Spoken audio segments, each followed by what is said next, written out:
வணக்கம். நெருப்பு தமிழன். கரூரில் நடந்த ஒரு மிகப்பெரிய சம்பவம்.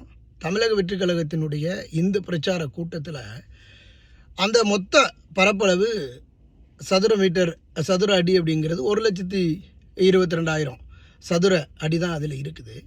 அதில் ஒரு அதிக 10,000 பேர் கூடலாம். ஆனால் தமிழக வெற்றிக் கழகத்திலேருந்து ஒரு 10,000 பேர் வருவாங்கன்னு சொல்லியிருக்கிறாங்க. ஆனால் அதே வேளையில் கிட்டத்தட்ட 60,000 பேர் கூடியிருக்கிறாங்க. இந்த 60,000 பேர் கூடுனதுனால ஒரு சரியான ஒரு பாதுகாப்பு என்பது இல்லை.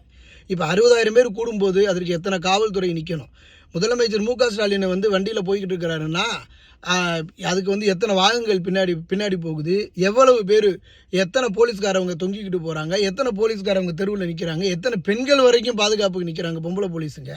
இப்படி இருக்கும்போது ஒரு பிரச்சார கூட்டத்திற்கு பாதுகாப்பு கொடுக்கப்பட வேண்டியது தமிழக அரசினுடைய ஒரு கடமை. விஜய் அப்படின்னா விஜய் ஒன்று சுண்டல் விற்கிறவரோ, இல்லை இப்போ சாராய கடையில் டாஸ்மாக் விற்கிறவரோ, இல்லை கடலை மிட்டாய் வச்சுக்கிட்டு பெட்டிக்கடை வச்சுருக்கிறவரோ கிடையாது. அவர் இந்த உலகத்தில் இருக்கக்கூடிய ஒரு பெரிய செலிபிரிட்டி. அப்படி இருக்கக்கூடிய ஒரு தீவிரமான இது போன்ற தேர்தல் பிரச்சாரத்திற்கு பாதுகாப்பு கொடுத்துருக்கணும்.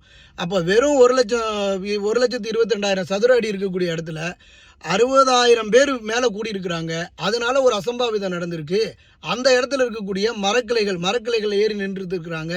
அந்த மரக்கிளைகள் உடஞ்சி கீழே விழுந்து அதில் ஐயோ நம்ம மேலே விழுந்துருமோன்னு பயந்து ஓடும்போது அதில் நிறைய பேர் கூட்ட நெரிசலில் இடிபட்டு மிதிப்பட்டு செத்து போயிருக்கலாம் அப்படின்னு சொல்லக்கூடிய செய்திகள் என்பது நடைமுறையில் இருக்குது. அதே வேளையில் சிறிய குழந்தைகள் உட்பட இறந்து போயிருக்கிறாங்க. இது எல்லாம் உண்மையிலேயே தமிழ்நாட்டில் தாங்க இந்த மாதிரி புதுசாக நடக்குது. எனக்கு உண்மையிலேயே பேரதிர்ச்சியாக இருக்குது. இழந்த குடும்பங்களுக்கு நம்ம என்ன செய்ய போகிறோம் அப்படிங்கிறது உண்மையிலேயே என்னால் ஒரு நிமிஷம் அதை நினைத்து கூட பார்க்க முடியாத அளவுக்கு வேதனையை நான் பகிர்ந்து கொள்கின்றேன்.